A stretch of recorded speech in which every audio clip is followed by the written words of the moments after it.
कि जहां पर क्या थी, संघ और गण शब्द यूज किया गया था, ठीक है ना, ये बताया था ना, संघ और गण शब्द यूज किया गया था। संघ का मैं डिफिनेशन लिखवाया था कि संघ मतलब क्या है कि कई किसी रूप में मान सकते हैं, शासक का संघ मान लीजिए। और उसमें वजह में क्या था कि सब लोग अपने को राजा मानते थे, जो उसमें शासन कर रहे थे। सभी लोग क्या करते थे, कभी कभी लोग एक साथ शासन करते थे, सब लोग एक साथ, ठीक है ना, मतलब सभी लोग अपने को क्या राजा मानते थे, शासक मानते थे।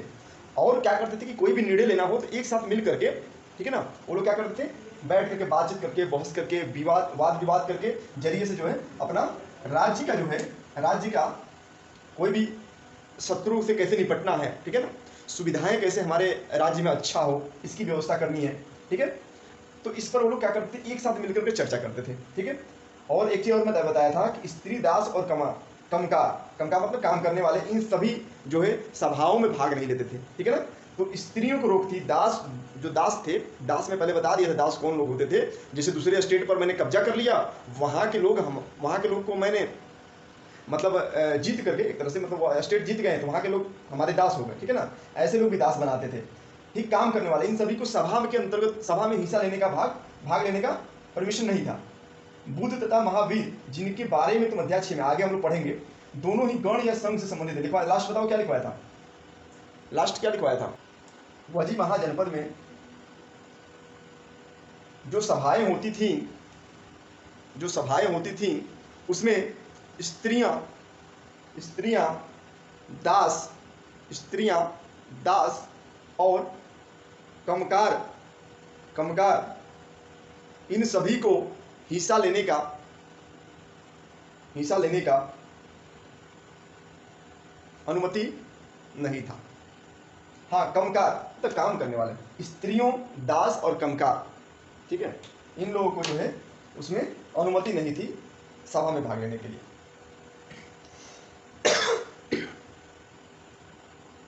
ठीक है, और एक नोट करो, वजी महाजनपद में सभा में सभी शासक सभा में भाग लेते थे और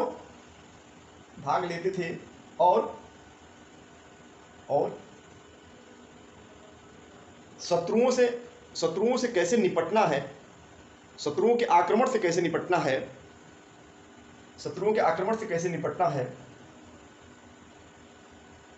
राज्य की व्यवस्थाएं कैसे सही हो,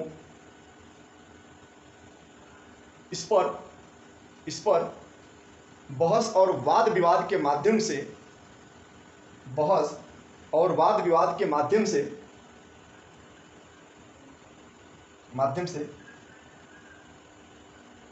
तय करते थे।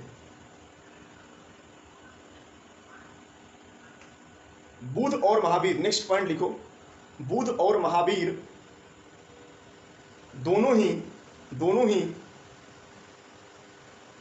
गण या संघ से संबंधित थे।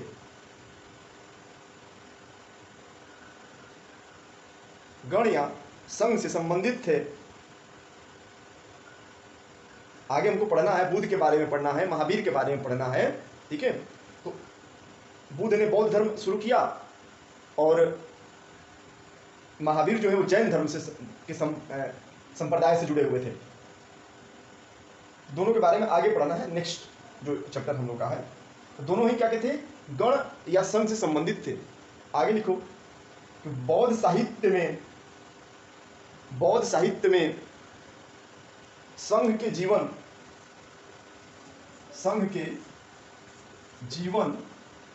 का बहुत ही सजीव वर्णन मिलता है।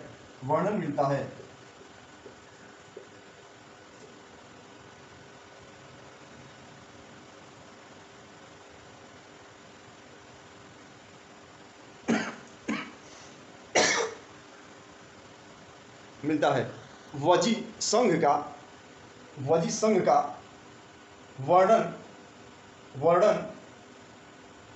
प्रसिद्ध बौद्ध ग्रंथ प्रसिद्ध बौद्ध ग्रंथ दीघ निकाय, नाम याद रखना तुम लोग, बौद्ध ग्रंथ का नाम है दीघ निकाय।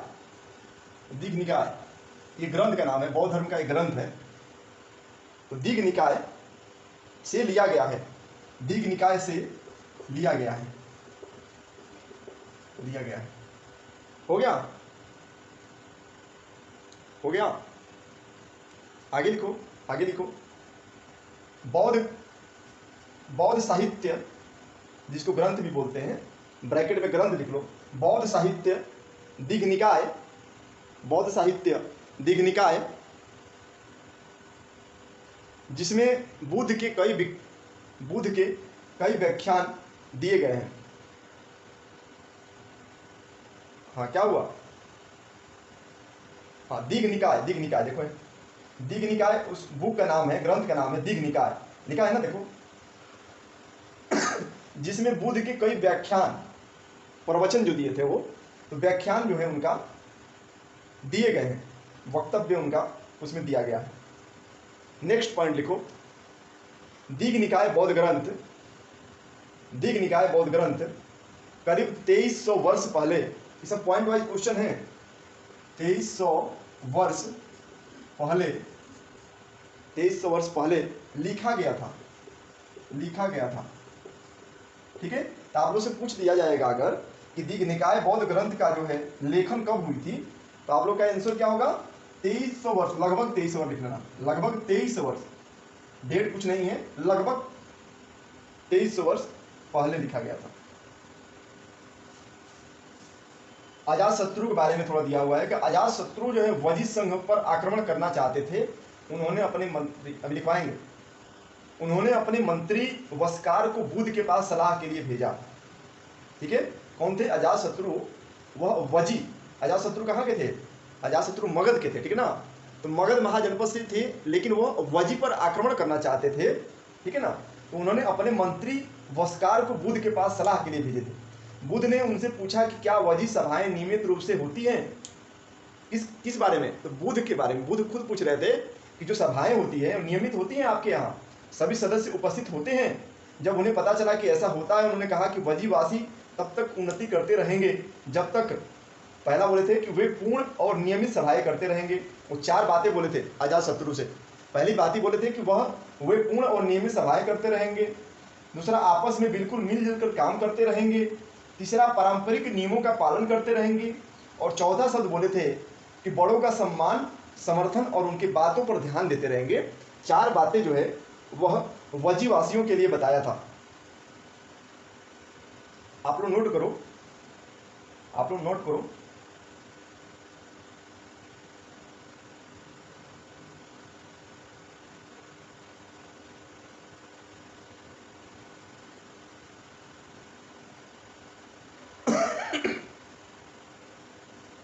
ठीक है, अजातशत्रु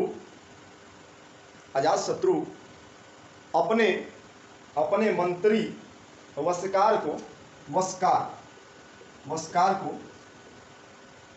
बुद्ध के पास सलाह के लिए भेजा। बुद्ध के पास सलाह के लिए भेजा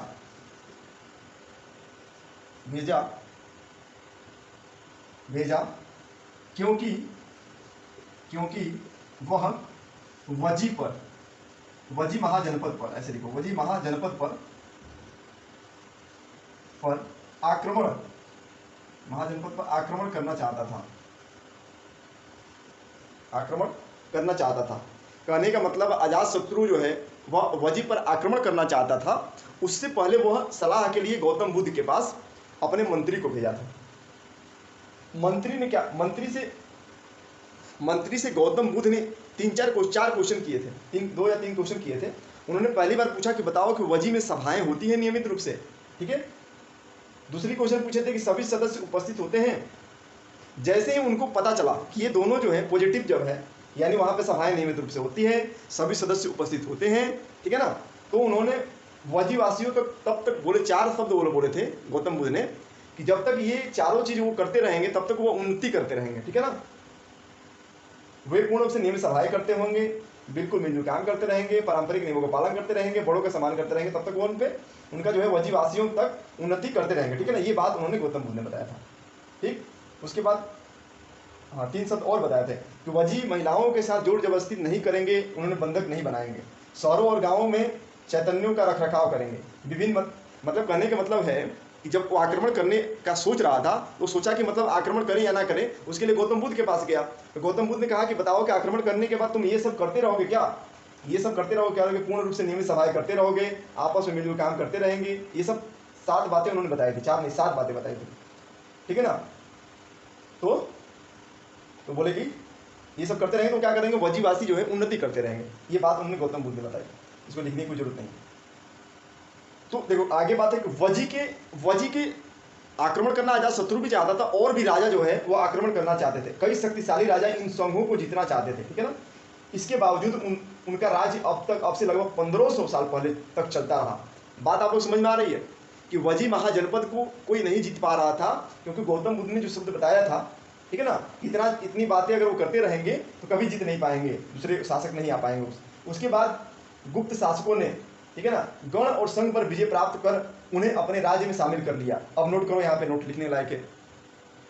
वजी को जीतने वाले पहले शासक, वजी को जीतने वाले पहले शासक गुप्त शासक, कहीं गुप्ता लिखाता है उसमें, गुप्ता पीरियड, गुप्त शासक हुए और वह वजी को अपने राज्य में शामिल कर लिए। इनके बारे में हम लोग अध्याय 10 में पढ़ेंगे, गुप्ता पीरियड के बारे में।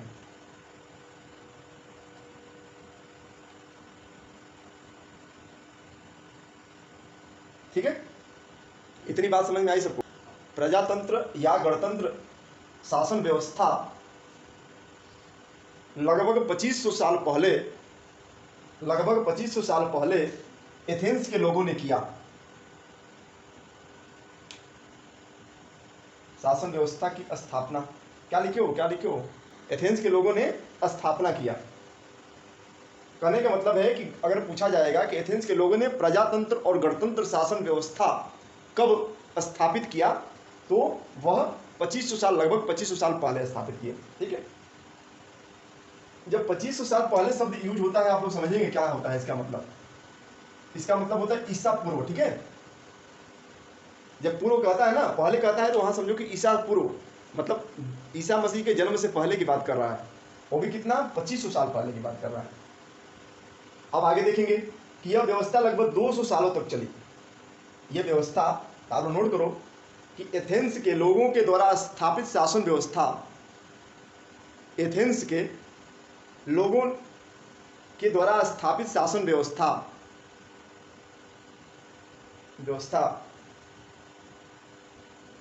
लगभग 200 सालों तक चली।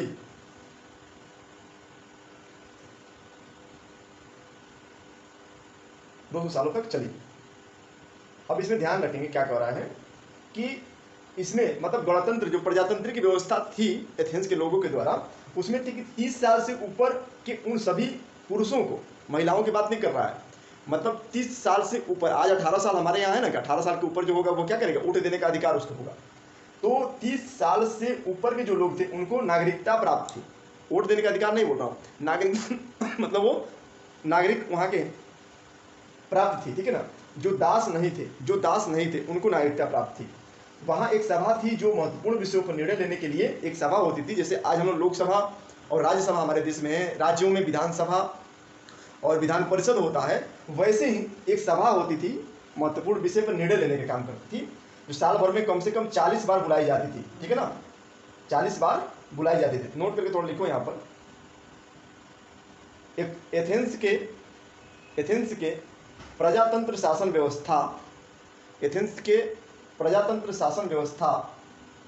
में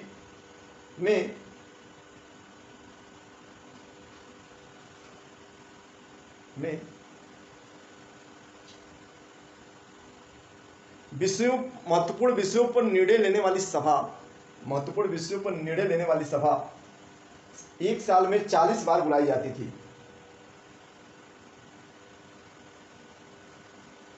कितने बार बुलाई जाती थी? 40 बार बुलाई जाती थी। नेक्स्ट पॉइंट लिखें,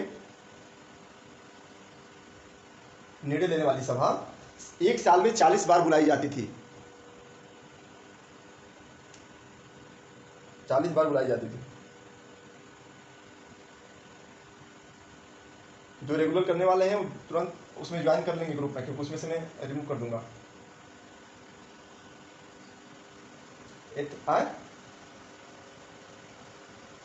एथेंस वो उस समय कोई देश का नाम ही होगा, ठीक है, नाम चेंज हो जाते हैं ना, पुराने नाम चेंज हो जाते हैं।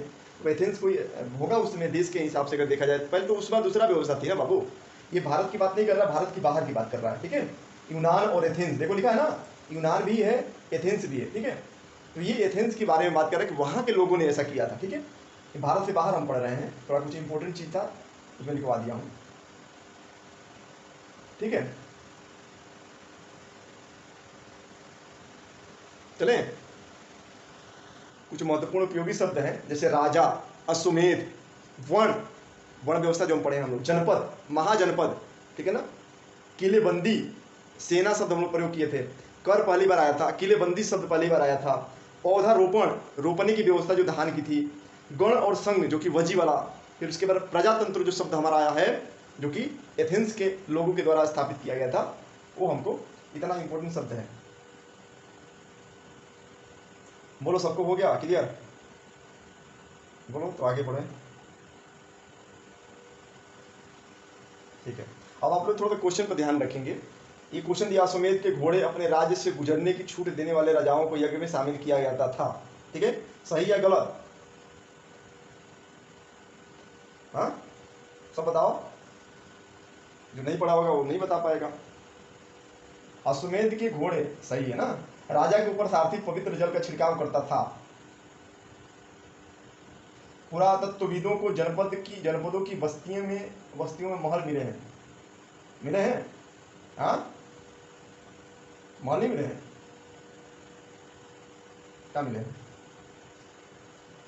क्यों जनपद में महल नहीं होते थे? चलो डी नंबर, चित्रित पुरातत्वविदों जब खुदाई वो लोग किए तो उन्होंने क्या महल का साक्ष्य मिला था उन लोगों के पास। चित्रित दूसरे पात्रों में अनाज रखा जाता था, सही है गलत? क्या होता था उसमें? तुक्का मत मारो, सही बताओ। कुछ महत्वपूर्ण तिथियां हैं जो कि हम लोग पढ़े हैं। नया शासक लगभग 3000 साल पहले, ठीक है ना, महाजनपद लगभग 3000 पहले, ठीक है ना, सिकंदर का आक्रमण जो किया था, दिग्ग निकाय का लेखक लगभग 2300 वर्ष पहले, गण और संघ राज्यों का अंत लगभग 1500 साल पहले। ये आप लोग जल्दी से नोट कर लो। फिर यहाँ देखो दिया है, आओ चर्चा करें, महाजनपद के राजाओं ने किले क्यों बनवाए थे? तो क्यों किले बनवाए थे ये आप लोग खुद से बताना। आज के शासकों के चुनाव की प्रक्रिया में, इस क्वेश्चन को मैं भेज दूंगा, अपने से क्वेश्चन करके बताना, उसके बाद मैं बताऊंगा। आज के शासकों के चुनाव की प्रक्रिया जनपदों के चुनाव से किस तरह भिन्न थी? मैं 1 से लेकर 5 तक के क्वेश्चन को मैं अभी आप लोग को भेज दे रहा हूँ, ठीक है ना। सब लोग करके कॉपी में रखेंगे, हम जब पूछेंगे तब बताएंगे आप लोग। जिसको नहीं समझ में आएगा मैं क्वेश्चन करा दूंगा, इसका क्वेश्चन भी करा देंगे, ठीक है। आओ करके देखें क्या तुम्हारे राज्य में प्राचीन जन्म थे। हो गया सबका? हाँ जल्दी कंप्लीट कर लो। तो आज के लिए बस इतना ही, और नेक्स्ट चैप्टर हम लोग कल से शुरू करेंगे, थोड़ी चर्चा हम इस पर कर लेंगे, फिर आगे कल।